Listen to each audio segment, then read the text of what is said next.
ওগুলা আগে চাউলের গুঁড়া, শুকনা গুঁড়া, মধ্যে মশলা, বিভিন্ন ধরনের গোস্তের মশলা দেওয়া হয়েছে, দিয়ে মাখাইছে।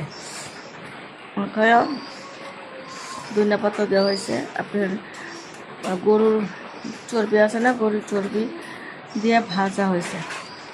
আপনি নর্মাল তেল দিয়েও ভাজতে পারবেন। গরুর চর্বিতে একটা ভাজলে একটা গরুর চর্বি একটা গান আছে, এটা খুব স্বাদ লাগে। আর এটা বৃষ্টির মধ্যে খাইতে অনেক সুস্বাদু লাগে, মনে হয় বৃষ্টির মধ্যে ভাজা পোড়া খাইতে যেমন ভালো লাগে। ওই যে বৃষ্টি আসছে, গরুর চর্বি দিয়ে ভাজতেছে, নর্মাল তেল দিয়েও ভাজতে পারবেন। আর এটা মাছ মশা অনেক স্বাদ, তারপরে বাচ্চা খাবে।